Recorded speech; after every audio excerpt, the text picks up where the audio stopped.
اعوذ باللہ من الشیطان الرجیم بسم اللہ الرحمن الرحیم رب اشرح لی صدری ویسر لی امری واحلل عقدۃ من لسانی یفقہوا قولی اللہم رب زدنی علما اللہم رب زدنی علما اللہم فقہنا فی الدین اللہم فقہنا فی الدین آمین یا رب العالمین۔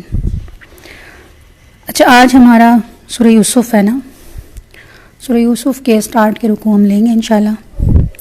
ہم نے ہوم ورک دیا تھا، کون پڑھ کر آیا ہے؟ کس کس نے پڑھی ہے سورہ یوسف؟ تفسیر نہیں پڑھی، صرف ترجمہ پڑھا۔ اچھا، کیا سمجھ آیا؟ اس میں وہی یوسف کا وہ واقعہ ہے پورا، جس میں بتایا گیا کہ انہوں نے خواب دیکھا تھا اور ان کے والد صاحب نے کہا تھا کہ یہ خواب کسی کو نہیں بتانا، تو پھر ان کے جو بھائی تھے وہ بہت زیادہ جیلس ہوتے تھے اپنے بھائی سے کہ ان کے والد ان کو بہت پیار کرتے ہیں، ہمیں اتنا پیار نہیں کرتے، اور ہم اگر ان کو ان سے دور کر دیں گے تو ہم اپنے والد صاحب کے زیادہ قریب کیا لیا، کیا اس صورت سے کیا آپ کو کیا لگا؟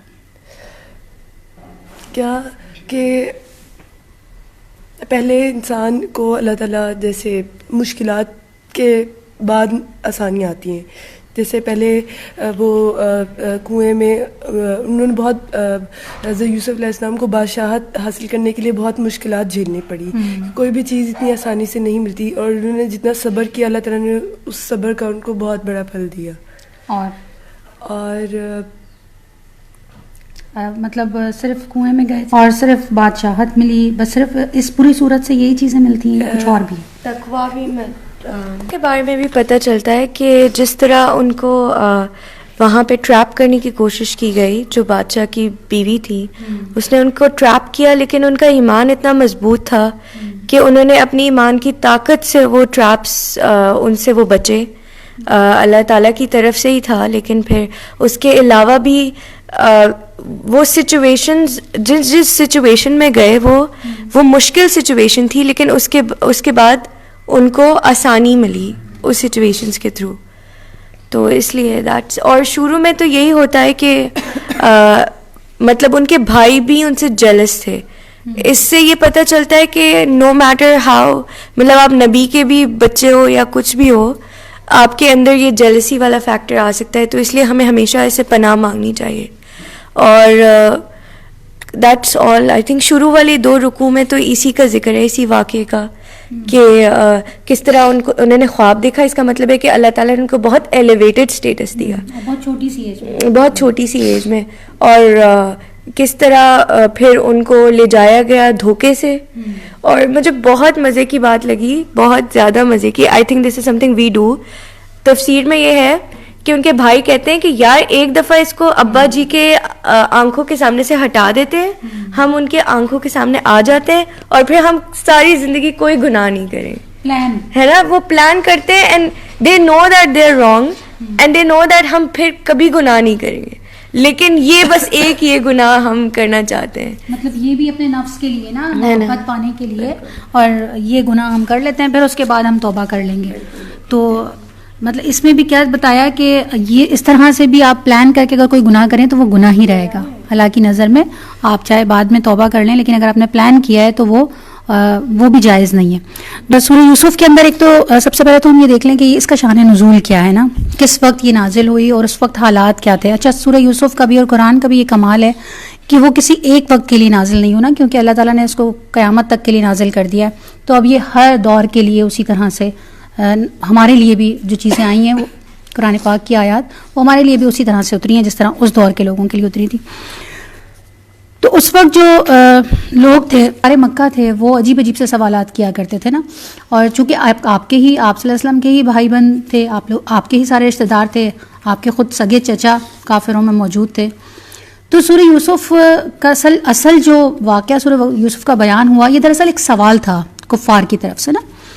انہوں نے آ کے آپ صلی اللہ علیہ وسلم سے سوال کیا، اور انہوں نے سوال کیا، وہ ایسے سوالات کیا کرتے تھے کیونکہ جو اہل مکہ تھے وہ تو مشرک تھے، ان کے پاس کوئی کتاب تو نہیں تھی نا، تو ان کے پاس تو کوئی نالج بھی نہیں تھی پہلے قوموں کی، بنی اسرائیل کی، لیکن چونکہ وہاں پہ یہودی اور عیسائی تو موجود تھے، تو وہ لوگ جو باتیں بتایا کرتے تھے اپنی کتاب میں سے، تورات میں سے، بائبل میں سے، تو وہ کچھ ان کو کفار کو بھڑکایا کرتے تھے اور کہا کرتے تھے کہ اچھا اگر یہ سچا نبی ہے تو جاؤ اس سے یہ اور یہ بات پوچھ کر آؤ، جاؤ اس سے یہ بھی بات پوچھو. ابھی اب آگے بھی ہم سورہ کہف انشاءاللہ کریں گے تو اس میں بھی دیکھیں گے کہ وہ بھی سوالات کا جواب ہے.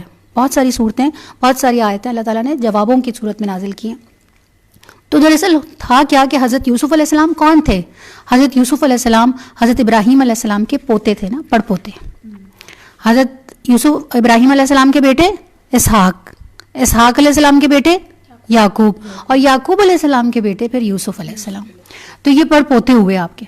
اچھا ابراہیم علیہ السلام کا شہر کون سا تھا؟ کہاں تھے ابراہیم علیہ السلام؟ فلسطین. ان کا تو شہر فلسطین تھا، تو ان کی تو نسلیں فلسطین لیا. تو کفار نے آ کے سوال یہ کیا کہ یوسف علیہ السلام مصر میں کیسے آئے؟ یہ تو ابراہیم علیہ السلام کے پڑ پوتے تھے، تو یہ تو فلسطین میں رہا کرتے تھے، یہ مصر میں کیسے آئے؟ یہ جو بیچ کا پورا واقعہ تھا وہ کیا سین ہے، وہ کیا بات ہے؟ تو ان کے ذہن میں یہ تھا کہ چونکہ آپ صلی اللہ علیہ وسلم، ان کو تو یہ خیال تھا نا کہ یہ جو نعوذ باللہ جھوٹا نبی ہے اور یہ تو اپنی طرف سے من گھڑت باتیں کرتا ہے اور یہ کرتا ہے، تو انہوں نے کہا ان کے پاس تو جواب ہوگا ہی، یا پھر یہ ٹال مٹول کر دیں گے یا پھر جا کے یہودیوں سے پوچھیں گے کہ بھئی بات بتاؤ، تو اس طرح سے ان کا پول کھل جائے گا. جبکہ ایسا تو نہیں تھا. اللہ تعالیٰ تو اپنے بندے کی ہر بات کا جواب دے رہا تھا اور وہی کے ذریعے فوری جواب مل جایا کرتا تھا. تو اللہ تعالیٰ نے اس کا جواب دیا، اور نہ صرف جواب دیا بلکہ اس میں اتنی زیادہ چیزوں کو اللہ نے کور کیا کہ شاید کسی اور صورت کے اندر اس کی کوئی مثال ملتی ہو. ایک تو سب سے بڑی اہم چیز اس صورت کی یہ ہے کہ سورہ یوسف وہ قرآن کی واحد صورت ہے جس کے اندر پوری صورت صرف ایک ہی نبی کے بارے میں نازل ہوئی، اور کسی صورت کے اندر ایسا کچھ نہیں ہے کہ وہ ایک ہی نبی کے بارے میں نازل ہوئی اور اسی پہ شروع ہوئی اور ختم ہو گئی ہو. پورا واقعہ اللہ نے ایک ہی صورت کے اندر نازل کر دیا. اور پھر دوسری بات کیا کہ جو حالات اللہ کے رسول صلی اللہ علیہ وسلم اس وقت سہ رہے تھے، اپنے ہی عزیز، اپنے ہی رشتہ داروں کے ہاتھوں جو تکلیفیں، جو پریشانیاں سہ رہے تھے، وہ ساری پریشانیاں، وہ ساری تکلیفیں حضرت یوسف نے بھی جھیلی. اور اس صورت کے جواب کے اندر اللہ تعالیٰ نے کیا بتایا کہ جو کچھ یوسف کے ساتھ اس کے بھائیوں نے کیا تھا وہی کچھ یہ سب بھی آپ کے ساتھ کریں گے اور کر رہے ہیں، اور مزید بھی آگے اضافہ ہوگا اس کے اندر. بالکل ایز اٹ از ویسا ہی ہوگا جیسے یوسف کو انہوں نے کنویں میں ڈال دیا تھا اور اپنے شہر سے دربدر کر دیا تھا، اسی طرح سے آپ کے ساتھ بھی ہونے والا ہے کہ آپ کو اپنا شہر چھوڑنا پڑے گا. لیکن ایک اور چیز کیا کہ جیسے یوسف علیہ السلام کے سامنے پھر اس کے سارے بھائی جھکے آ کر اور پھر انہوں نے معافی مانگی، ایسے ہی ایک دن آئے گا کہ آپ کے سامنے بھی یہ سب جھکیں گے اور آپ سے بھی یہ معافی طلب کریں گے. اس صورت کا بین السطور ہے جو اس میں بتایا گیا ہے، کیونکہ ابھی ہم آگے آیت پڑھیں گے نا تو اللہ تعالیٰ اس میں فرماتے ہیں کہ اس سوال کے پوچھنے والوں کے لیے اس میں بہت نشانیاں ہیں، ان کے لیے بڑا پیغام ہے جو چھپا ہوا ہے کہ جو کچھ آپ کر رہے ہیں اس کا آپ کو آنسر ملے گا. یہ جو صورت ہے سورہ یوسف، اس کے بارے میں بہت ساری چیزیں اس نے کور کی ہیں، بہت سارے انسانی نفس کے بارے میں بھی چیزیں آ گئیں، کیسے انسان اپنے آپ کو بچا پاتا ہے وہ بھی آ گئیں، کیسے اپنے عزیز رشتہ داروں کے ساتھ ہی دشمنی کر لیتا ہے وہ چیزیں بھی آ گئیں، کہ نفس انسان کو کہاں کہاں مجبور کر دیتا ہے اور کیسے کیا کچھ کرنے پہ آمادہ کرتا ہے. شروع کرتے ہیں. بسم اللہ الرحمن الرحیم. الف لام را. یہ اس کتاب کی آیات ہیں جو اپنا مدعا صاف صاف بیان کرتی ہے. ہم نے اسے نازل کیا قرآن بنا کر عربی زبان میں تاکہ تم اہل عرب اس کو اچھی طرح سمجھ سکو. اے محمد صلی اللہ علیہ وسلم، ہم اس قرآن کو تمہاری طرف وحی کر کے بہترین پیرائے میں واقعات اور حقائق تم سے بیان کرتے ہیں، ورنہ اس سے پہلے تو تم ان چیزوں سے بالکل ہی بے خبر تھے. اب دیکھیں یہ بھی ایک بہت اہم بات ہے. یہ قرآن میں جا بچا آپ دیکھیں گے بہت سارے واقعات میں اللہ تعالیٰ درمیان میں واقعہ روک کر یہ بات بتاتے ہیں کہ اے محمد یہ بات ہم آپ کو وحی کے ذریعے بتائیں، آپ وہاں پہ موجود نہیں تھے. کتنی بڑی بات ہے. کسی چیز کے شروع میں بتانا، کسی کے درمیان میں بتانا اور کسی کے آخر میں بتانا. اس بات کا بتانا کس بات کی دلیل ہے؟ کہ اللہ بار بار اس عقیدے کو زائل کرنے کی کوشش کرتا ہے کہ جو لوگ یہ سمجھتے ہیں کہ اللہ کے رسول صلی اللہ علیہ وسلم غیب کا علم جانتے تھے. یہ اتنی بڑی نفی ہے اس عقیدے کی کہ اللہ بار بار یہ بات بتاتا ہے آپ کچھ نہیں جانتے تھے، آپ تو وہاں موجود بھی نہیں تھے، ہم ہیں جو آپ کو وحی کے ذریعے یہ ساری باتیں بتا رہے ہیں. تو یہاں بھی واقعہ اس سوال کا جواب دینے سے پہلے اللہ نے یہ کلیئر کر دیا آپ وہاں موجود نہیں تھے، یہ ہم ہیں جو آپ کو بتا رہے ہیں. اور پھر اس کے بعد اس سے پہلے آپ بالکل بے خبر تھے، آپ کو پتہ بھی نہیں تھا یوسف کون ہے، آپ نہیں جانتے تھے، ہم آپ کو بتا رہے ہیں. یہ اس وقت کا ذکر ہے جب یوسف نے اپنے باپ سے کہا ابا جان میں نے خواب میں دیکھا ہے کہ 11 ستارے ہیں اور سورج اور چاند ہیں اور وہ مجھے سجدہ کر رہے ہیں. اب یہ چھوٹی سی عمر بچپن کا خواب اور اٹھتے ہی فوراً اپنے باپ سے بیان کیا.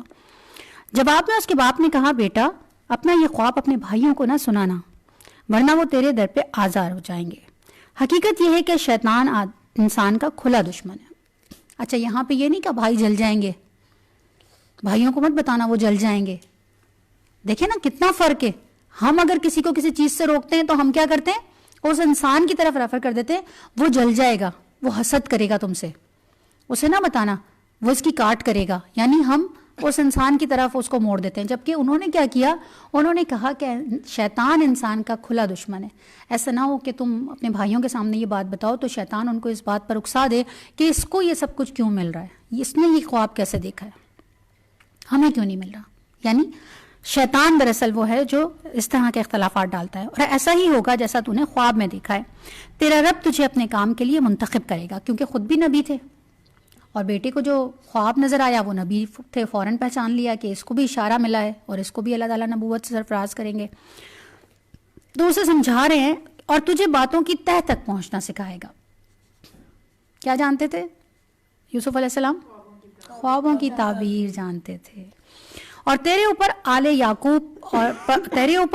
یعقوب پر اپنی نعمت کو اسی طرح سے پوری کرے گا جس طرح سے اس سے پہلے وہ تیرے بزرگوں ابراہیم علیہ السلام اور اسحاق علیہ السلام پر کر چکا ہے. یقیناً تیرا رب علیم اور حکیم ہے. اب یہ پوری بات بتانے کا کیا مطلب تھا بیٹے کو؟ اسے تیار گئے کہ یہ خواب جو دیکھا ہے یہ دراصل اشارہ ہے اللہ کی طرف سے, اور دیکھو یہ ساری چیزیں تمہارے آبا و اجداد کو بھی ملتی رہی ہیں. یہ ایک بھاری ذمہ داری ہے, اس کو سنبھالنے کے لیے اس کو تیار کر رہے ہیں, اس کو مینٹلی طور پہ پریپیئر کر رہے ہیں. بیٹے کو چھوٹا ہے ابھی تو اسے کتنی محبت سے سمجھایا جا رہا ہے. اور حقیقت یہ ہے, اب یہ سنیے گا ذرا, اللہ تعالیٰ کتنے بین السطور کیا کچھ بتا جاتے ہیں سمجھنے والوں کے لیے نا. حقیقت یہ ہے کہ یوسف اور اس کے بھائیوں کے قصے میں ان پوچھنے والوں کے لیے بڑی نشانیاں موجود ہیں. تم بھی تو یہی کر رہے ہو محمد صلی اللہ علیہ وسلم کے ساتھ, تم کیا کر رہے ہو؟ یوسف کے بھائیوں نے بھی یہی کیا تھا, تم بھی وہی کر رہے ہو. تو یوسف کے قصے کے اندر تمہارے لیے بھی بہت ساری نشانیاں ہیں کہ جو کچھ یوسف کو بعد میں ملا وہی ان کو بھی ملے گا. اور جیسے وہ پسپا ہوئے تھے ایسے ہی ایک دن تم بھی پسپاؤ گے. اور ہم نے دیکھا پھر کہ جیسے یوسف علیہ السلام کے سامنے ان کے بھائی جھکے تھے, ہم نے یہ دیکھا کہ اللہ کے رسول صلی اللہ علیہ وسلم نے جب فتح مکہ کے موقع پر جب اللہ کے رسول نے پوچھا ان سب لوگوں سے کہ آپ کا کیا خیال ہے کہ میں آپ کے ساتھ اب کیا کرنے والا ہوں, تو انہوں نے کیا کہا کہ آپ ایک بہت اچھے بھائی ہیں, آپ بہت لحاظ کرنے والے ہیں, آپ معاف کرنے والے ہیں. یعنی وہی چیز, اور یہی یوسف علیہ السلام کے بھائیوں نے کیا کہا تھا کہ ہمیں معاف کر دو. تو اللہ تعالیٰ پہلے ہی بیان کر رہا ہے, جو بات 10 سال بعد آنے والی ہے وہ اللہ نے پہلے ہی بیان کر دی کہ اس میں بڑی نشانیاں ہیں, یہی سب کچھ ہونے والا ہے. پھر اس کے بعد قصہ اللہ تعالیٰ شروع کرتے ہیں. یہ قصہ یوں شروع ہوتا ہے کہ اس کے بھائیوں نے آپس میں کہا کہ یہ یوسف اور اس کا بھائی دونوں, ان 10 بھائیوں کو یہ لگتا تھا کہ بھائی یہ زیادہ محبت سمیٹ لیتے ہیں اپنے باپ سے. تو انہوں نے کہا کہ اس کا بھائی ہم دونوں ہمارے والد کو ہم سے زیادہ محبوب ہیں, حالانکہ ہم ایک پورا جتھا ہیں. جتھا مطلب ہم 10 لوگ ہیں, ہم زیادہ لوگ ہیں اور ہم جوان ہیں, کڑیل ہیں, ہم بڑے ہیں. اور اس زمانے کے اندر تو یہ ایک رجحان ہوا کرتا تھا کہ جس کے زیادہ بیٹے ہوں وہ بڑا طاقتور سمجھا جاتا تھا اور بڑا اس کی بڑی اہمیت تھی دنیا کی نظر میں بھی اور خود اس کی نظر میں بھی. اس کی بڑی ایک امپورٹنس ہوتی تھی, بہت اہمیت ہوتی تھی اس کی, کہ بڑا سمجھا جاتا تھا کہ اس کے اتنے بیٹے ہیں, اس کے اتنے بازو ہیں, یہ اتنا طاقتور شخص ہے. تو انہوں نے کہا کہ ہم تو پورا ایک جتھا ہیں اور ہم جوان ہیں, ہم بڑے ہیں, تو ہم سے محبت کرنے کے بجائے ہمارا باپ ان چھوٹے بچوں سے محبت کرتا ہے. تو اب اس کی محبت کو کیسے ہم اپنی طرف پلٹائیں. دیکھیں اللہ تعالیٰ یہاں پہ یہ بھی بتا رہا ہے کہ انسان محبت کے اندر ہی کیا کچھ کر جاتا ہے. اگر آپ دیکھیں تو وہ اپنے صرف باپ کی محبت پانے کے لیے وہ ایک اتنا بڑا کام کر گئے کہ وہ بلکہ پلان وہ کر رہے تھے کہ یوسف کو قتل ہی کر دیں. کسی کی محبت پانے کے لیے کسی کو قتل کرنا, اتنا ایکسٹریم پہ چلے جانا. سچی بات یہ ہے کہ ہمارے ابا جان بالکل ہی بہک گئے, آپس میں باتیں کر رہے ہیں کہ ابا جان تو بالکل ہی بہک گئے, ان کو سمجھ شعور تو ہے نہیں, ان کو یہ نہیں پتا کہ ہم اتنے طاقتور ہیں, ہم 10 بیٹے ہیں, تو ہم سے ہی محبت کریں, ہمارا خیال رکھیں اور یہ ان بچوں سے محبت کریں. تو ایسا کرو کہ چلو یوسف کو قتل کر دو یا اسے کہیں پھینک دو تاکہ تمہارے والد کی توجہ صرف تمہاری ہی طرف ہو جائے. یہ کام کر لینے کے بعد پھر نیک بن جانا. اب وہی بات کہ پلان کر کے نیک بن جانا, بس تم نے ایک گناہ تو کرنا ہے. جس طرح سے بہت سارے لوگ یہ خیال کرتے ہیں کہ ڈاکہ مارا, چوری کی, غلط طریقے سے لوگوں کا کام کیا, پھر جا کے حج کر لیا. تو آپ کو کیا لگتا ہے کہ آپ کے اس پلان کا اللہ کو نہیں پتا؟ پلان کر کے گناہ کرنا اور پھر توبہ کر لینا, اللہ ایسی توبہ قبول نہیں کرتا. ایسی توبہ اللہ کو نہیں پسند. ہاں انسان ہے, گناہ کرے گا, توبہ کرے گا اور اس کے بعد پھر دوبارہ سے گناہ کر جائے گا اور پھر توبہ کر لے گا تو اللہ کا وعدہ ہے کہ میں توبہ قبول کر لوں گا. توبہ گناہ کر جانا اپنی کمزوری کی وجہ سے, توبہ کے بعد پھر گناہ کر جانا اپنی کمزوری, بشری کمزوری کی وجہ سے, وہ اس کی پکڑ نہیں ہوگی. لیکن اگر پلان کر کے آپ نے کوئی گناہ کیا کہ بعد میں توبہ کر لیں گے تو اس کی پکڑ موجود ہے, اس کی معافی نہیں ہے. ایسی توبہ پھر توبہ نہیں ہوتی. تو انہوں نے کیا کہا کہ پھر بعد میں نیک بن جانا. اور اس پر ان میں سے ایک بولا یوسف کو قتل نہ کرو. کچھ روایات میں آتا ہے کہ یہ جو سب سے بڑا بھائی تھا, یہودا اس کا نام تھا, اور یہ یعقوب علیہ السلام کا سب سے بڑا بیٹا تھا, اور ان کا دل ذرا نرم تھا. تو انہوں نے کہا کہ نہیں قتل تو مت کرو, مطلب قتل کرنا تو بہت بڑی بات ہے. تم اگر چاہتے ہو کہ تم اس سے دور کرو اپنے باپ کو, مطلب اس کی نگاہوں سے ہٹانا ہی ہے, تو پھر تم ایسا کرو, یوسف کو قتل نہ کرو. اگر کچھ کرنا ہی ہے تو اسے کسی اندھے کنویں میں ڈال دو. یعنی زندہ تو چھوڑو, اس کو دور ہی کرنا مقصد ہے نا, تو دور کر دو آنکھوں سے. اس نے یہ تجویز دی. یہ ان میں سب سے نرم دل تھا. اور کوئی آتا جاتا قافلہ اسے نکال کر لے جائے گا, کم از کم زندہ تو رہے گا, اب آپ کی نگاہوں سے دور ہو جائے گا. اب دیکھیں, یہ نہیں پتا تھا کہ نگاہوں سے دور ہو کے محبت زیادہ بڑھ جائے گی, اتنی بڑھ جائے گی کہ بینائی کھو دیں گے اپنی, اور سارا دن رات اسی کو یاد کرتے رہیں گے. پہلے تو پھر بھی ان کو دیکھ لیا کرتے تھے, اس کی محبت میں تو کچھ یاد ہی نہیں رہا, آنکھوں سے بھی گئے, صرف یاد ہی یوسف کو کرتے رہے, محبت اور بڑھ گئی, الٹ ہو گیا. اب اس قرارداد پر انہوں نے جا کر اپنے باپ سے کہا کہ ابا جان کیا بات ہے کہ آپ یوسف کے معاملے میں ہم پر بھروسہ نہیں کرتے, حالانکہ ہم اس کے سچے خیر خواہ ہیں. کل اسے ہمارے ساتھ بھیج دیجئے, کچھ چر چگ لے گا, کھیل کود بھی لے گا, دل بہلائے گا, ہم اس کی حفاظت کو موجود ہیں. باپ نے کہا تمہارا اسے لے جانا مجھے شاق گزرتا ہے, مجھے کچھ میرا دل ٹھک نہیں رہا تمہارا اس کو لے جانا. کیونکہ دیکھیں کیوں نہیں ٹھک رہا, کیا وجہ ہے؟ باپ کو بھی اندازہ ہو گیا تھا نا کہ رویے بتاتے ہیں نا, آپ کے روٹین کے رویے بتاتے ہیں کہ آپ کا کس کے ساتھ کیا معاملہ ہے. اور اب آپ کسی کو کوئی آفر دے رہے ہیں تو کس نیت سے دے رہے ہیں؟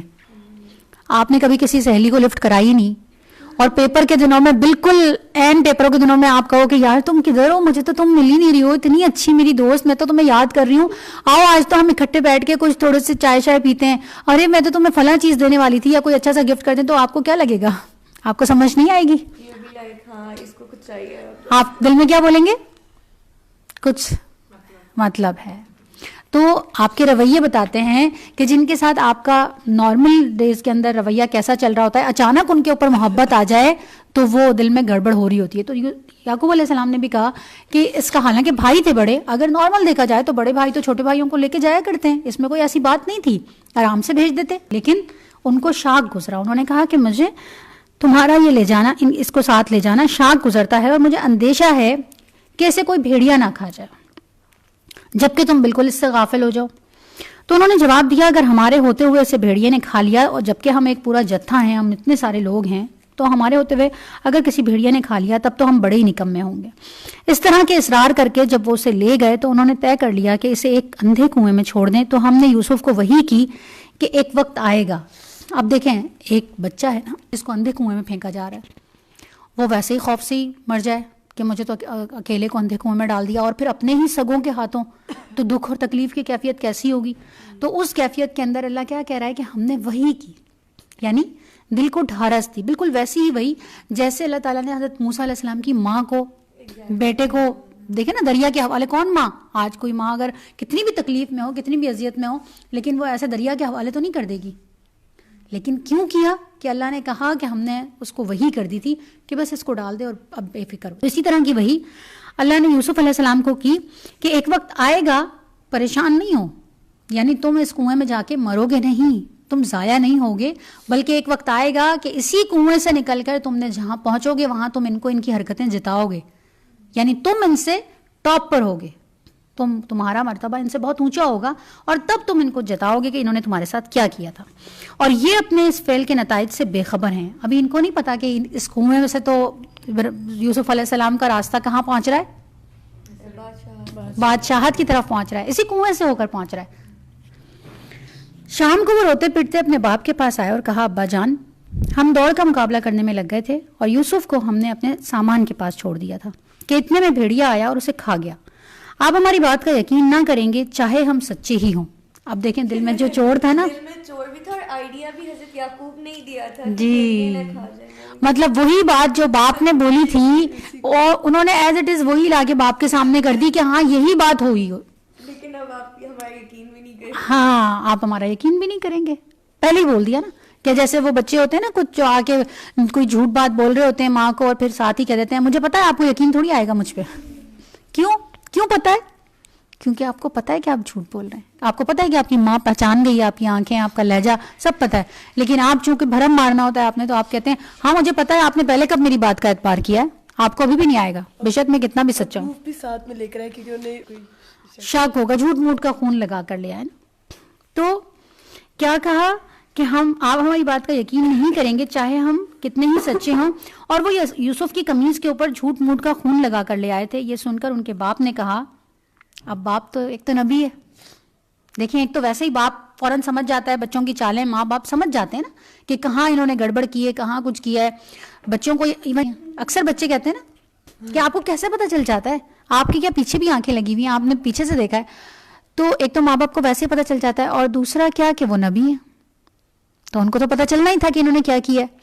اب وہ جھوٹ موٹ کا بھی خون لگا کر لے آئے, تو پھر انہوں نے کیا جواب دیا اس کے اوپر؟ انہوں نے کہا کہ نہیں, بلکہ تمہارے نفس نے تمہارے لیے ایک بڑے کام کو آسان کر دیا. یعنی تم نے مجھ سے میرا بیٹا چھین لیا اور تمہارا نفس اس کے اوپر ذرا بھی جزبز نہیں کیا, اس نے ذرا بھی ملامت نہیں کی تمہیں.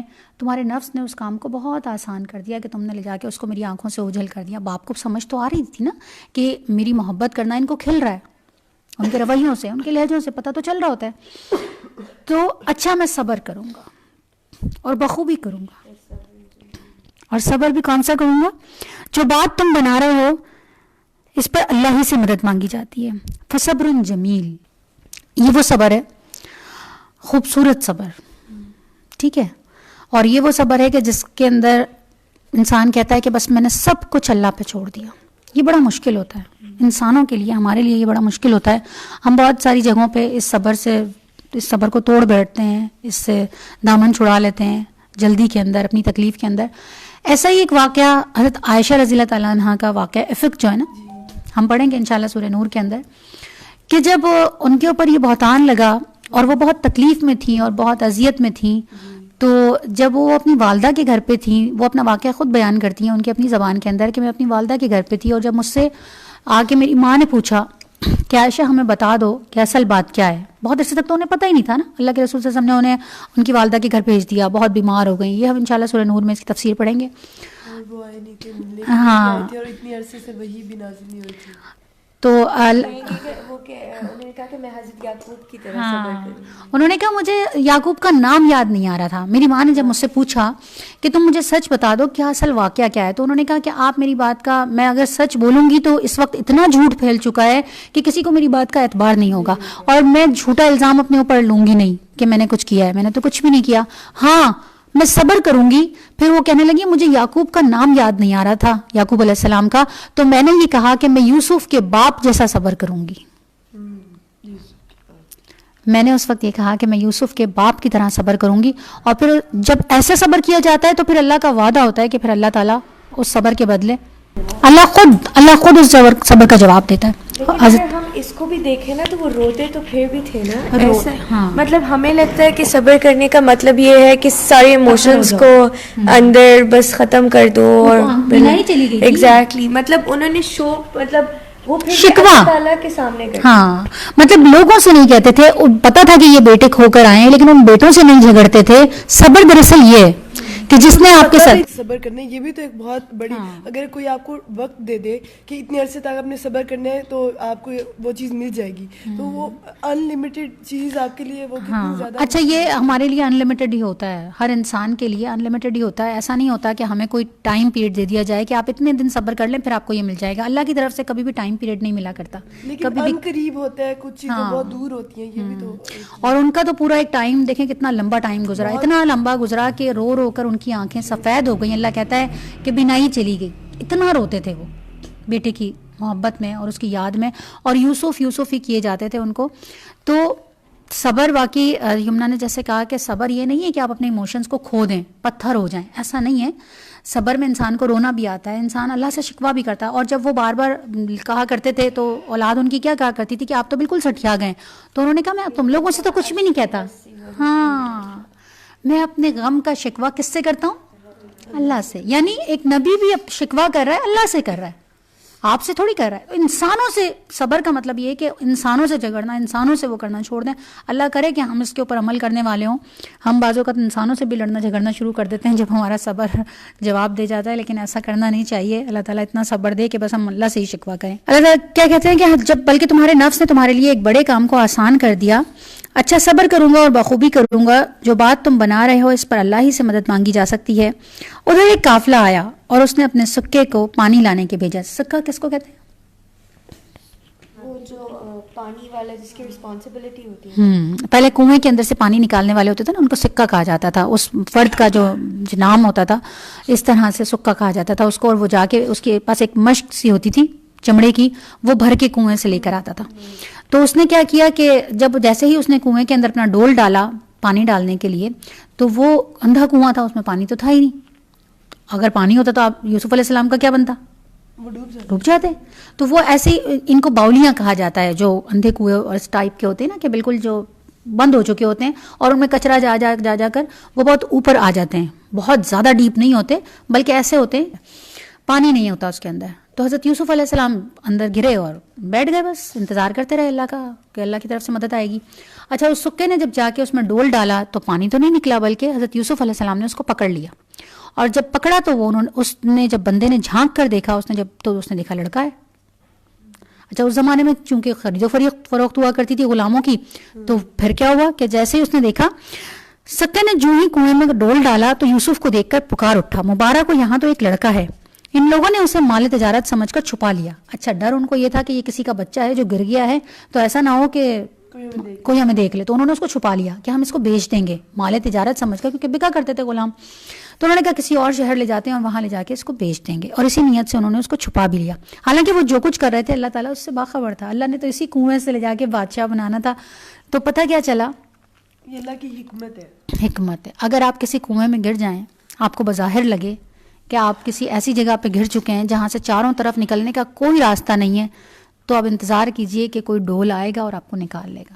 اللہ اس کنویں میں آپ کو ہمیشہ کے لیے نہیں چھوڑتا. بظاہر لگتا ہے ہمیں کہ ہم ایسی جگہ پھنس گئے جہاں سے کبھی بھی نکلنا ممکن نہیں ہے, آپ کو ہر طرف سے لگتا ہے کہ بس پھنس گئے ہیں, تو لیکن ایسا ہوتا نہیں ہے. اللہ کبھی کسی ایسے کنویں میں نہیں ڈالتا جس میں ڈول نہ ڈالا جائے. اور اسی کنویں سے ہو کر اگر کسی کنویں میں گر گئے ہیں تو انتظار کریں کہ اب اللہ تعالیٰ نے آپ کے لیے کوئی بڑی سلطنت رکھی ہے. اللہ تعالیٰ اپنے چنے ہوئے بندوں کو کسی نہ کسی پریشانی, مصیبت, تکلیف سے گزار کر پھر کوئی اونچا مقام دیتا ہے. آخرکار انہوں نے اس کو تھوڑی سی قیمت کے چند درہموں کے عوض بیچ دیا, اور وہ اس کی قیمت کے معاملے میں کچھ زیادہ کے امیدوار نہیں تھے. اچھا, ان کو امید اس لیے نہیں تھی کہ جلدی فٹافٹ بیچو اس کو, ایسا نہ ہو کہ کوئی اس کا جاننے والا جن کا یہ ہے کوئی وارث مل جائے اور پھر ہم اس سے بھی جائیں. ویسے بھی وہ بچہ تھا, زیادہ کام تو کر نہیں سکتا تھا, اس لیے بھی زیادہ. ہاں, بس انہوں نے فوراً کہا کہ اس کو بیچ دو, جتنے مل رہے ہیں بس بیچو, رکھنا نہیں ہے اس کو. چند درہموں کے عوض ہی انہوں نے بیچ دیا. مصر کے جس شخص نے اسے خریدا اس نے اپنی بیوی سے کہا کہ اس کو اچھی طرح رکھنا, بعید نہیں کہ یہ ہمارے لیے مفید ثابت ہو یا ہم اس سے بیٹا ہی بنا لیں. دونوں چیزیں تھیں. ایک تو ان کو یہ تھا کہ چلیں ہو سکتا ہے ہم اس کو آگے بیچ دیں گے, مفید ثابت ہو جائے گا ہمارے لیے, ہمیں ذرا زیادہ پیسے مل جائیں گے, کیونکہ غلام وہاں پہ یہی ہوا کرتا تھا کہ غلام خریدا, اس کے اور اچھے دام لگے تو اور اچھا جگہ پہ بیچ دیا.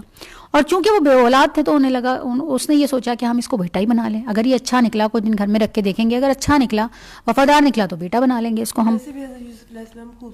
خوبصورت بھی بہت ہے, خوبصورتی تو بھی آگے آ رہی ہے نا. خوبصورتی نے تو انہیں کہاں تک پہنچایا.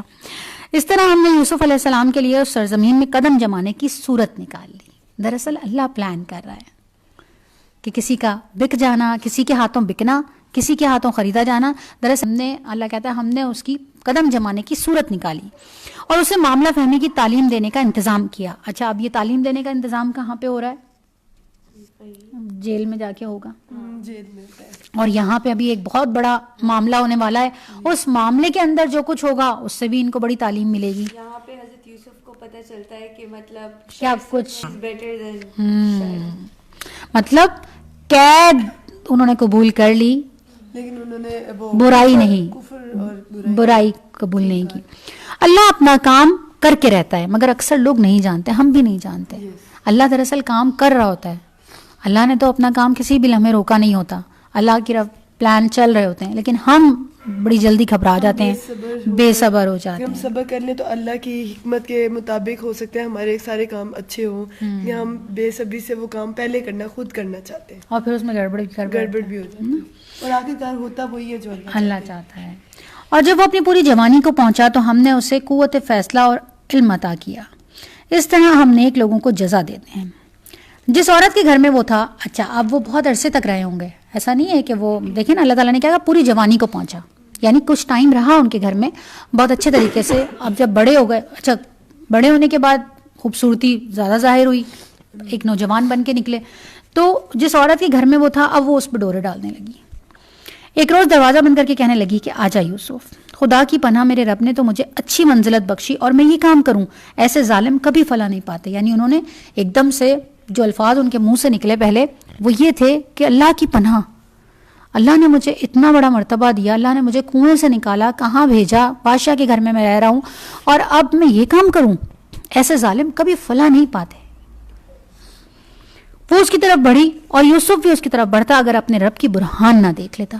یہاں پہ ایک بشری کمزوری کا ذکر کیا. اللہ نے کہا انسان کمزور ہوتا ہے, اور جو اپنے رب کی برہان نہیں دیکھتا وہ اس کمزوری کے نرخے میں آ جاتا ہے. اللہ نے ہر ایک کے اندر اپنی برہان دیکھنے کی, یعنی خیر اور شر کی دونوں کی قوت رکھی ہے. جس وقت کسی کے اوپر شر حاوی ہو جاتا ہے تو وہ خیر کی قوت نیچے دب جاتی ہے, لیکن کسی لمحے, جس لمحے اس کے اوپر خیر حاوی ہو تو وہ شر کو مات دے دیتا ہے. یاد رکھیے ہر انسان کے اندر اللہ نے یہ طاقت رکھی ہے کہ وہ شر سے لڑ سکتا ہے. دونوں کا پارٹ رکھا ہے اللہ نے, بس جس وقت جو پارٹ جس پر حاوی ہو جائے بس سمجھیں کہ اس نے اس کو زیر کر لیا. تو یہاں پہ اللہ تعالیٰ نے کیا کہا, اور پھر چونکہ نبی تھے ویسے اللہ سے ایک تعلق تھا ان کا. کیا چیز انسان کو روکتی ہے؟ ایسے ہی ہے جیسے کوئی بچہ یتیم ہے اور کہیں لاوارث کے اوپر, دیکھا ہے آپ نے کتنے بچے باہر روڈوں کے اوپر, فٹ پاتھوں کے اوپر پڑے ہوئے ہوتے ہیں. یہ جوان ہو جاتے ہیں تو یہ کسی بھی برائی کو کرتے ہوئے ان کو کوئی خوف نہیں ہوتا. کس چیز کا خوف نہیں ہوتا؟ اماں دیکھ لیں گی, ابا دیکھ لیں گے, مما کو کیا بتانا ہے, پپا کو کیا بتانا ہے. کرائمز میں زیادہ ایسے بچے انوالو ہوتے ہیں جن کا کوئی والی وارث نہیں ہوتا نا.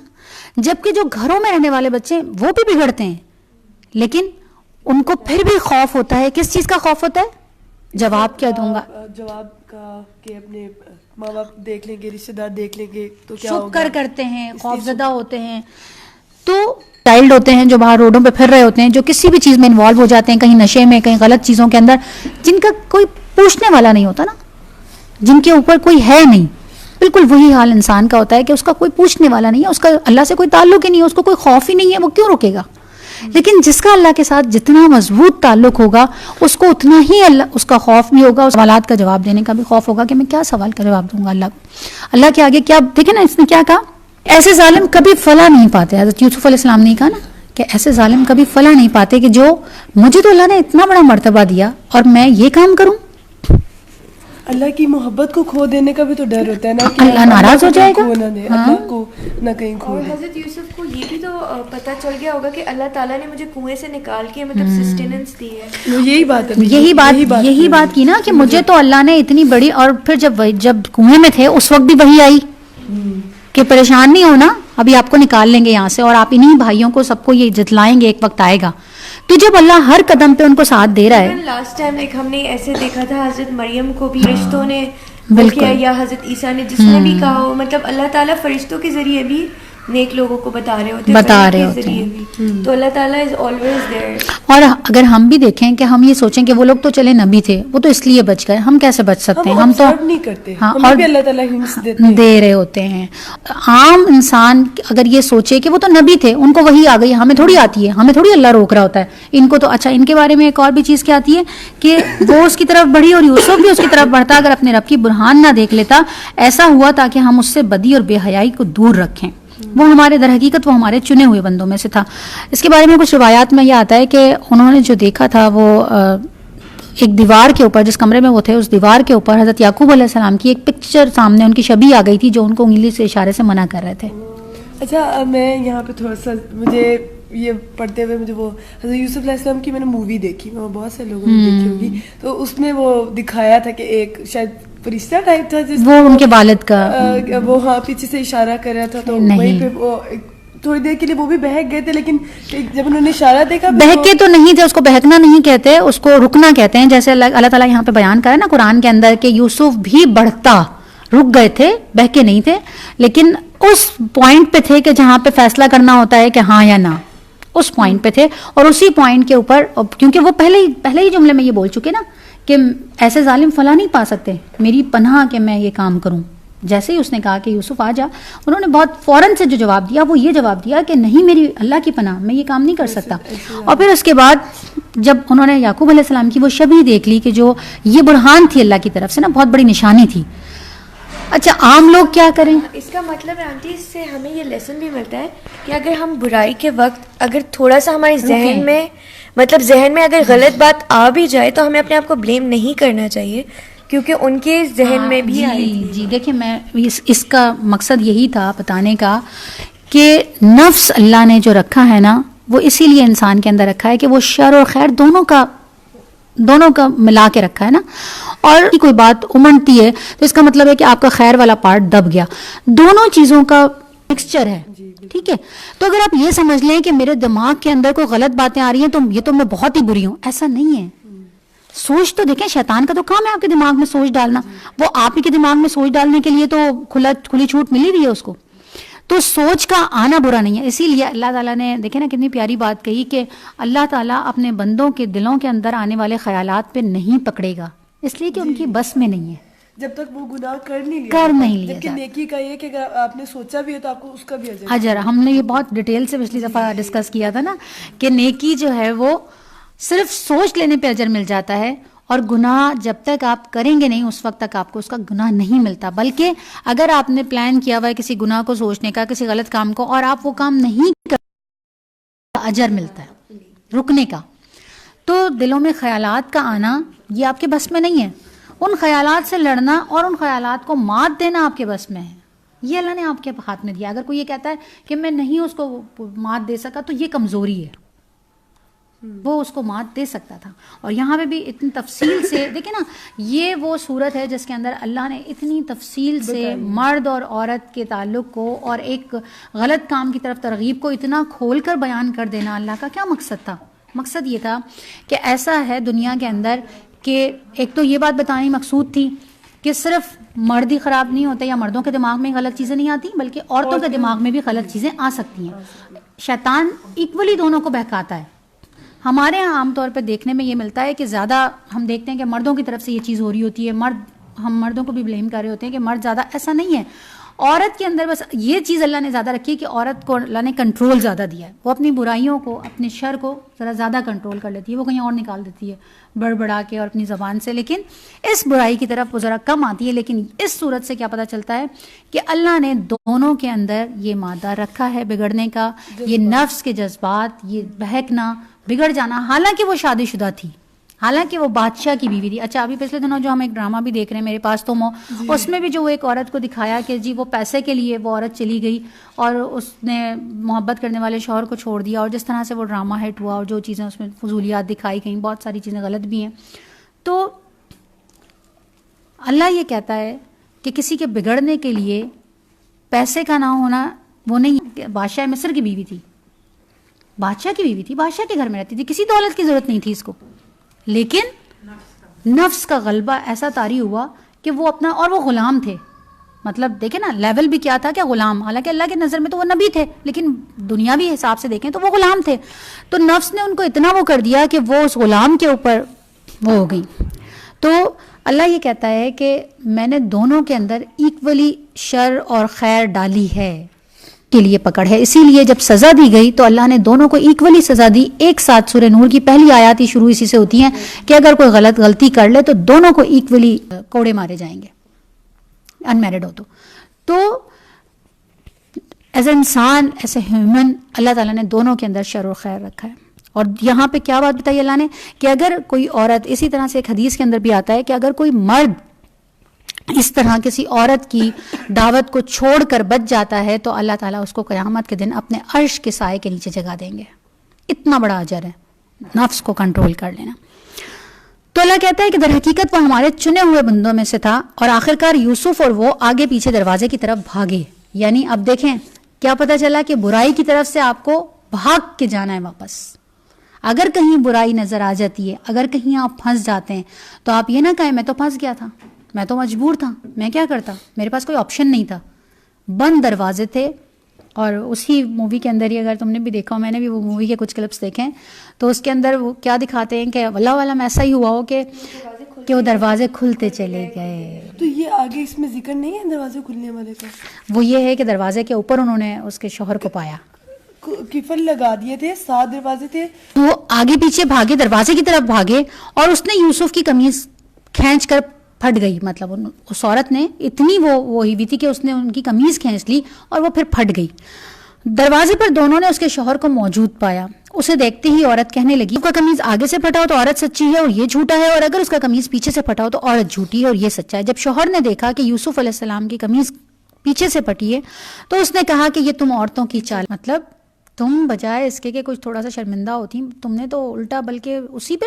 مزے کی بات ہے ہم عورتیں ہی بیٹھے اور عورت کے بارے میں عورت کے بارے میں دیکھیں جو آپ کی کمزوریاں ہیں ان کو ڈسکس کرنا چاہیے نا, جو آپ کی چیزیں ہیں, اور ان کمزوریوں کے اوپر پھر کنٹرول بھی ہونا چاہیے. آپ کو پتہ ہوں گی کمزوریاں تو آپ کنٹرول کریں گے نا, آپ کو نہیں پتہ ہوں گی اور آپ صرف اس وجہ سے کہ وہی وومن کارڈ استعمال کریں گے کہ چونکہ میں عورت ہوں اس لیے میں غلط ہو ہی نہیں سکتی, میں تو پرفیکٹ ہوں اور مجھے تو یہ ساری چیزوں کا استثناء حاصل ہونا چاہیے, میں تو عورت ہوں.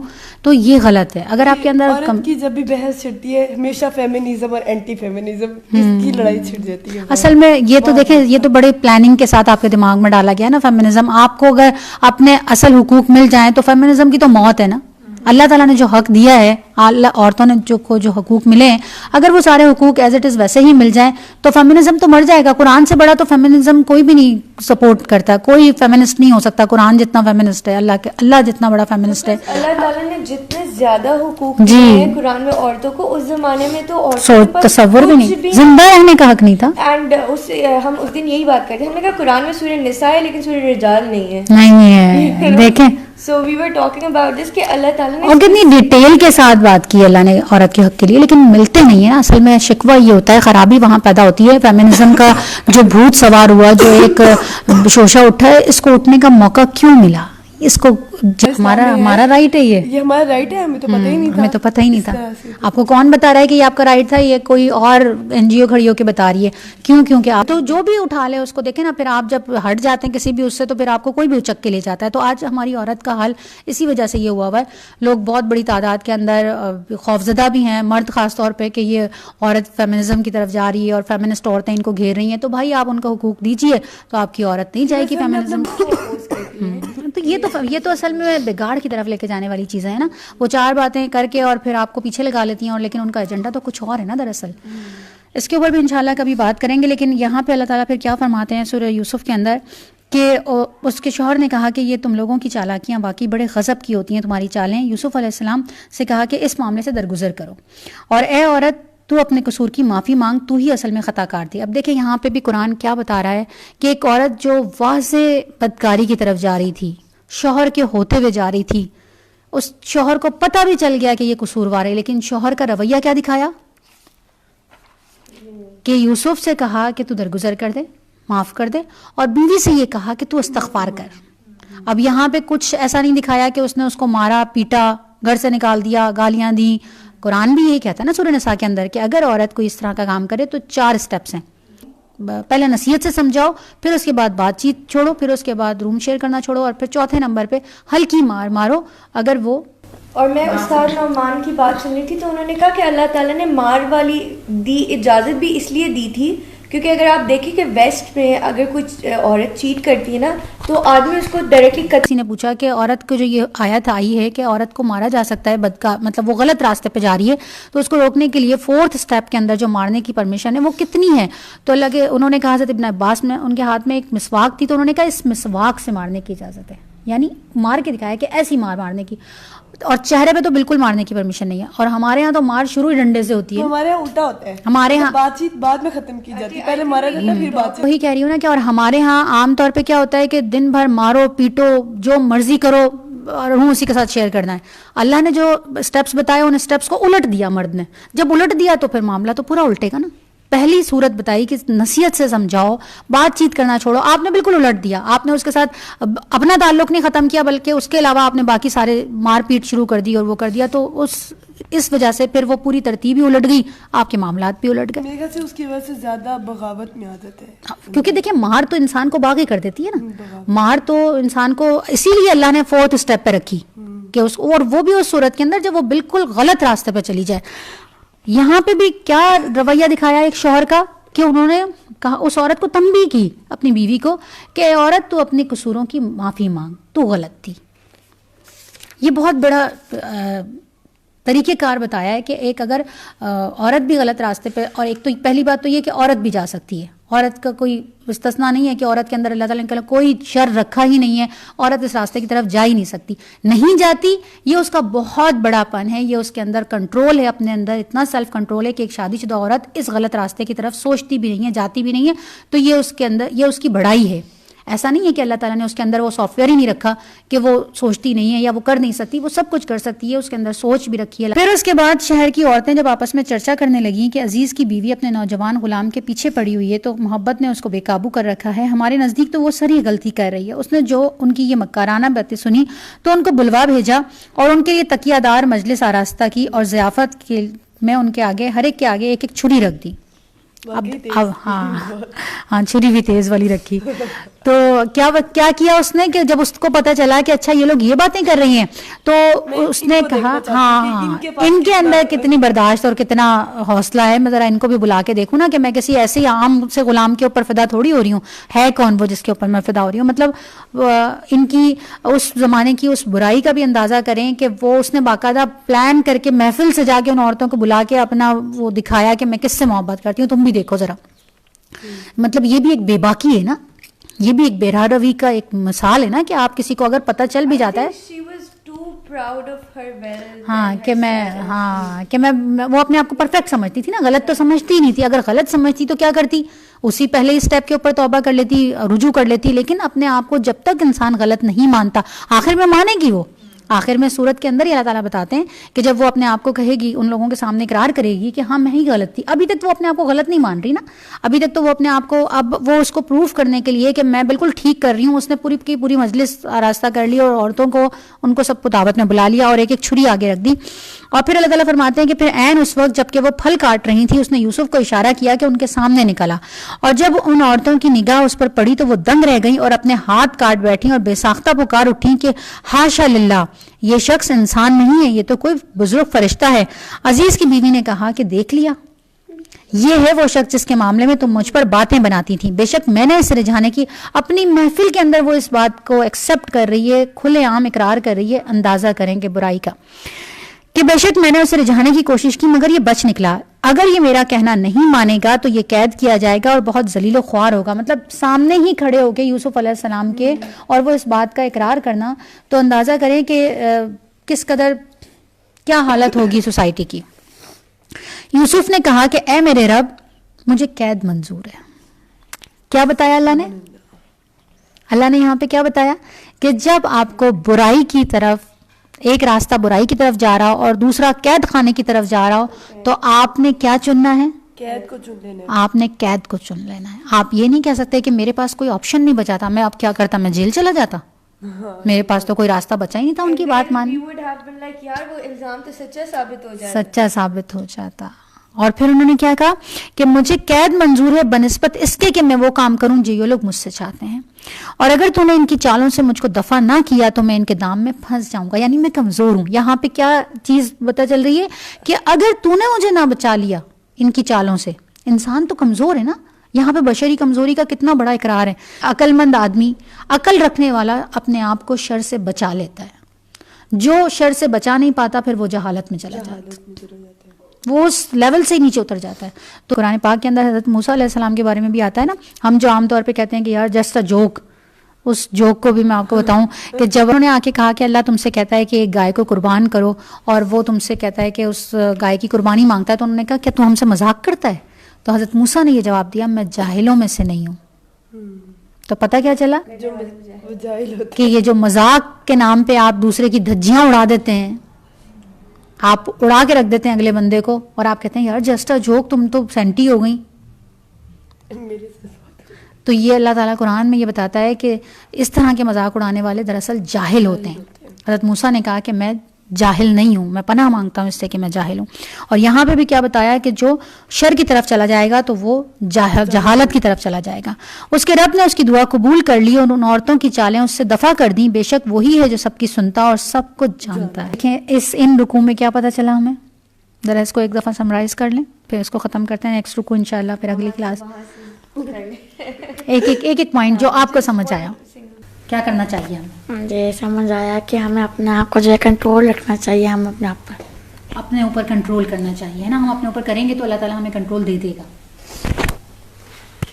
مجھے جو ہے وہ ایکول رائٹس کے وومن کو اور مین کو دونوں کو ایکولی ٹریٹ کرنا چاہیے. جو بھی غلط ہو پر وومن کارڈ نہیں پلے کرنا چاہیے. مطلب وومن ہونے کی وجہ سے، عورت ہونے کی وجہ سے اس کو کوئی استثنا نہیں ہے، دونوں کے لیے. جو ابھی آپ نے ریسنٹلی بولا کہ اگر ہم ایک طرف برائی بھی ہو اور دوسری طرف بھلے ہمیں قید ہونے کا وہ ہو تو ہمیں وہ قید ہونے کا وہ چاہیے، اور ہمیں یہ نہیں ایکسکیوز ہونا چاہیے کہ ہمارے پاس کوئی چوائس نہیں تھی.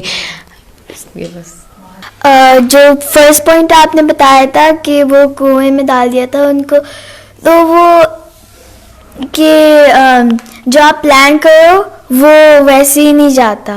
Like it doesn't always go the way you planned it to. آپ کا plan they wanted him to be miserable, but اللہ تعالیٰ ہے جو اللہ چاہتے ہیں، جو اللہ چاہتا ہے وہ. مجھے تو یہ لگا کہ سب سے زیادہ کہ مطلب تقویٰ کا اصول سب سے ضروری ہے، خوف خدا. آپ ہر برائی سے بچے رہتے ہیں اگر آپ کے اندر خوف خدا ہے تو. مطلب آپ کو یہ خیال رہے کہ یہ احساس رہے کہ میرے اوپر کوئی ہے ہاں جو مجھے دیکھ رہا ہے. بس یہ اگر انسان کے اندر خیال ہو تو ہر ٹائم برائی سے بچنے کو. چائلڈ کی طرح نہیں ہے کہ ہمیں کوئی پوچھنے والا نہیں ہے، ہم کھلے چھٹے ہوئے ہیں، ہمیں کوئی نہیں پوچھ رہا. اس طرح بالکل یہ مجھے والا ایک سوال ہے، میں شروع میں نہیں کیا، میں مس آؤٹ کر دیا تھا. مجھے پوچھنا تھا کہ انہوں نے سب اپنے ایک ہی بیٹے سے سب کی محبت کی، یہ بھی تو ناانصافی ہو گئی نا. سب بیٹوں سے ایکولی پیار کرتے تو یہ ہاں. اچھا اس کا کیا ہوتا ہے، ماں باپ اصل میں یہاں پہ تھوڑی سی غلطی اس طرح سے کر جاتے ہیں کہ جس سے محبت کرتے ہیں پھر وہ ہر طرح سے اسی کو پرائرٹی دے رہے ہوتے ہیں. یہ غلط ہے، یہ نا انصافی. اللہ کے رسول صلی اللہ علیہ وسلم کے پاس ایک دفعہ ایک شخص آیا اور آ کے کہنے لگا کہ آپ آئیے ذرا، میں نے اپنے فلاں بیٹے کو 10 اونٹ یا کچھ سرخ اونٹ دینے ہیں، کچھ اس طرح کا معاملہ تھا، کچھ دینا تھا. تو اللہ کے رسول صلی اللہ علیہ وسلم نے سب سے پہلا سوال یہ کیا کہ کیا تم نے اپنے باقی اولاد کو بھی وہی کچھ دیا؟ تو اس نے کہا نہیں. تو اللہ کے رسول نے کہا میں ظلم پر گواہ نہیں بنتا. یہ الفاظ تھے اللہ کے رسول کے، یعنی وہ گواہ بنانے کے لیے لینے کے لیے آیا تھا کہ آپ میرے ساتھ چل کے گواہ بنیے. تو آپ صلی اللہ علیہ وسلم نے منع کر دیا یہ سوال کر کے کہ کیا تم نے باقی اولاد کو بھی دیا ہے. تو دیکھیں جہاں تک یہ والی چیز ہے نا کہ آپ نے ایکول سب کو دینا ہے، سب کو برابر چیزیں لے کر آنی ہے، سب کو اکٹھا رکھنا ہے، دل کے معاملات کے اندر آپ کا اختیار نہیں ہوتا. اب آپ خود سوچئے کہ کسی ماں کے 4 یا 5 یا 6 بچے ہیں، 2 یا 3 بچے ہیں، ان میں سے کوئی ایک بچہ ایسا ہے جو اس کو بہت زیادہ کیئر کرتا ہے، ماں کی بہت فکر کرتا ہے، بہت خیال رکھتا ہے، ماں کی ہر تکلیف کا احساس کرتا ہے، وہ بچہ اور ہر بات مانتا ہے، فرما بردار ہے وہ بچہ، اور اس کے علاوہ جو دوسرا بچہ ہے وہ کسی طرح کوئی بات نہیں مانتا بلکہ ہر جگہ ماں کو لیٹ ڈاؤن کرتا ہے، ماں کو تکلیف دیتا ہے. ان دونوں سے ایکول محبت کیسے ہوگی؟ ایز اے اولاد تو ہوگی، اس کی بھی تکلیف پہ ماں تڑپے گی، باپ تڑپے گا، اس کی بھی تکلیف پہ، لیکن وہ کس کے کلوز ہوگا زیادہ؟ تو یہاں یہ بات سمجھنی چاہیے. اور ایک چھوٹا بچہ چونکہ سب سے چھوٹا ہوتا ہے، ذرا زیادہ ٹائم تک کوئی اور بچہ نہیں ہوا ہوتا ہے, کوئی اور اس کی جگہ نہیں لے پاتا, تو اس بچے سے ویسے ہی محبت ہو جاتی ہے. اب ہم نہیں جانتے, ہم اگر تو دیکھیں جا کے ان کو تورات کو اور ان کو, تو ہمیں پتہ چلے گا کہ یہ دوسری بیوی کے بچے تھے, پہلی بیوی کی ڈیتھ ہوئی یا بعد میں دوسری شادی ہوئی ان کی یعقوب علیہ السلام کی, اور یہ بچے جوان ہو چکے ہوئے تھے. اتنے بڑے بڑے بچوں کے ہونے کے بعد, گیپ آنے کے بعد, ہمارے بھی گھر میں اگر ہم دیکھیں کہ اگر 10-12 سال کے بعد ایک نیا بیبی آتا ہے تو وہ بیوی کیا ہوتا ہے, وہ تو سب سے زیادہ, تو حضرت یوسف علیہ السلام اس دوسری بیوی کے پہلے بچے تھے اور یہ والے بچے سارے جوان ہو چکے تھے. تو جب ایک چھوٹا بچہ گھر میں آتا ہے تو وہ ویسے ہی سب کی اٹینشن لے لیتا ہے, اس سے ویسے ہی سب سے زیادہ پیار ہو جاتا ہے. تو حضرت یوسف سے پیار ہو جانا حضرت یعقوب علیہ السلام کا باقی بچوں کے ساتھ زیادتی نہیں تھی. ایک اور بھی ڈاکٹر ہوتے ہیں اور ان کا 10 بچوں میں سے ایک بیٹا ڈاکٹر بنتا ہے, اس کے ساتھ زیادہ افیکشن ہوتی ہے, تو ان سارے بچوں میں سے صرف حضرت یوسف نبی بن رہے تھے. تو that was also like he was very proud of him in that sense also. I think یہ لو اس کو دو. باقی مجھے سب سے اچھی بات تو یہ رہی کہ اس آیت اس رکوع سے ہمیں یہ پتہ چلا کہ اللہ تعالیٰ نے بتایا ہمیں کہ جو ہے انسان کے اندر بھی یہ ساری جو ہے ہوتا ہے, اور اگر کسی کے دماغ میں آئے بھی شر کے بارے میں, جیسے کہ مجھے بھی ہوتا ہے کہ میں ایسی چیزیں کیوں سوچ رہی ہوں, مجھے برا لگتا ہے کہ استغفر اللہ میں کیا سوچ رہی ہوں, تو پھر مجھے ریئلائز ہوا کہ میں اپنا آپ کو سمجھتی تھی کہ میں غلط راہ پہ جا رہی ہوں, تو میں نے ریئلائز کری ہاں نہیں اٹس فائن, میں نے کیا تو نہیں ہے نا, سوچا ہے. تو یہ چیز مجھے اچھی لگی سن کے. الحمدللہ, مطلب سوچ کا آ جانا غلط نہیں ہے, سوچ تو شیطان کی طرف سے ہوئی ہوتی ہے, لیکن سوچ پہ رک جانا.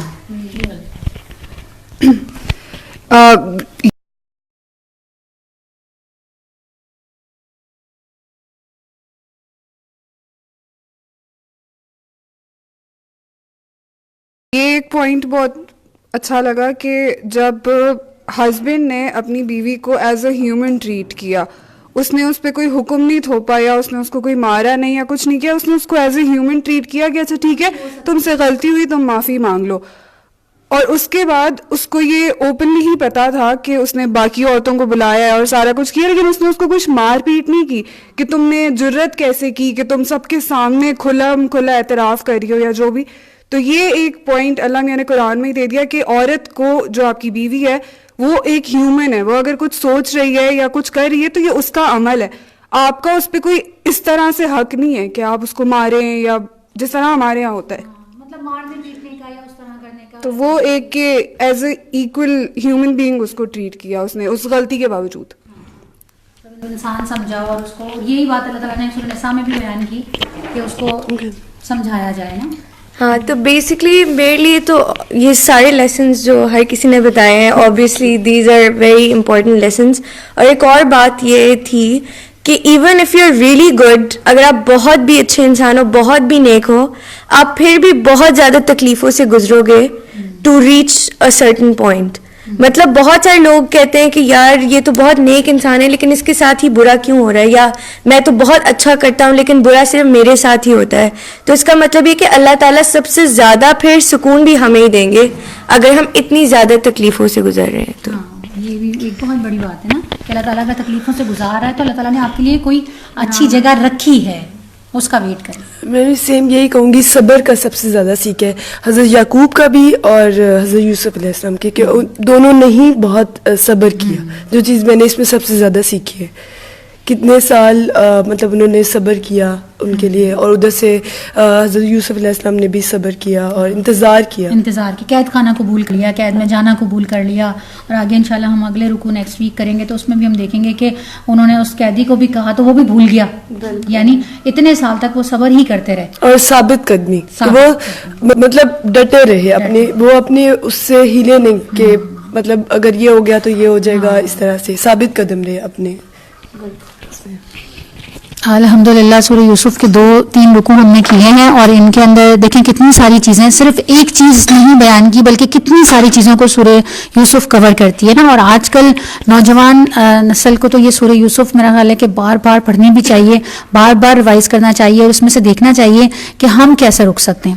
یوسف علیہ السلام جوان تھے, خوبصورت تھے, سب کچھ تھا, برائی سامنے موجود تھی, کسی کو کانوں کان خبر بھی نہ ہوتی, کسی کو پتہ نہیں چلتا, لیکن انہوں نے قید میں جانا قبول کر لیا, انہوں نے اپنے آپ کو بچایا. کیسے بچایا؟ اگر وہ بچا سکتے ہیں تو اگر ہم اللہ سے آج مدد مانگتے ہیں تو اللہ ہمیں بھی بچا لیتا ہے. ہاں, اور ایک اور یہ والا پوائنٹ کہ آج کل لڑکے جو ہوتے ہیں ان کا یہ ہوتا ہے کہ لڑکیاں خود اس طرح سے آ رہی ہوتی ہیں تو ہم کیوں نہ دیکھیں, یا ان کو خود کو شرم آنی چاہیے نا, یہ کیوں اس طرح سے آ رہی ہے. تو اللہ میاں نے قرآن میں دکھا دیا کہ ایک مرد ہو کے, ایک جوان مرد ہو کے, انہوں نے بھی تو اپنے آپ کو روکا نا. تو مردوں کے اندر بھی یہ کوالٹی اللہ تعالیٰ نے رکھی ہے بچنے کی. تو یہ کہے کہ ہاں ایگزیکٹلی, تو وہ یہ جو ایکسکیوز دے رہے ہوتے ہیں کہ نہیں لڑکی کو شرم کرنی چاہیے یا اس کو اس حلیے میں نہیں آنا چاہیے, یا تو ان کو تو ہر چیز مطلب آرام سے مل رہی تھی, اس کے باوجود وہ رکے.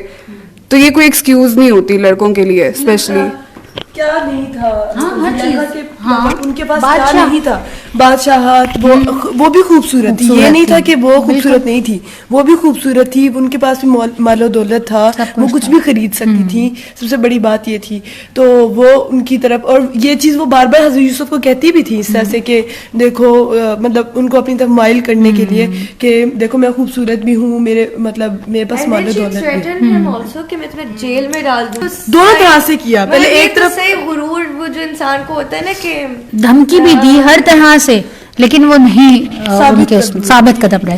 تو مطلب آج کا مرد یہ کوئی ایکسکیوز نہیں دے سکتا. یہ بھی بہت اہم پوائنٹ ہے کہ یہ کوئی ایکسکیوز نہیں ہے کہ جی لڑکیاں آج کل اتنی خراب ہو گئی ہیں یا لڑکیاں خود لڑکوں کو خراب کر رہی ہیں تو بیچارے لڑکے کیا کریں. تو لڑکے بیچارے نہیں ہیں, لڑکوں کے لیے بھی اللہ تعالیٰ نے اچھا فیمنسٹ کو نا ٹیگ لگ جاتا ہے. تو دیکھیں اللہ تعالیٰ کتنی بڑی بات بتا رہا ہے کہ اگر برائی کسی کی بھی طرف سے ہو, مرد کی طرف سے بھی ہو سکتی ہے, عورت کی طرف سے بھی ہو سکتی ہے, دونوں طرف سے ہو سکتی ہے, لیکن جو دوسری سائڈ والا ہے اس کو اس وقت ثابت قدم ہونا چاہیے تو دونوں بچ جاتے ہیں. اب دیکھیں حضرت یوسف کے ثابت قدم ہونے سے زلیخا بھی بچ گئی نا, وہ بھی بچ گئی نا, ان کو بھی اللہ تعالیٰ نے بچا لیا. ایک ثابت قدم رہے تو دونوں کی بچت ہو جاتی ہے. اور پھر بعد میں کیا دکھایا کہ انہوں نے اپنے قصور کی معافی بھی مانگی, انہوں نے اقرار بھی کر لیا.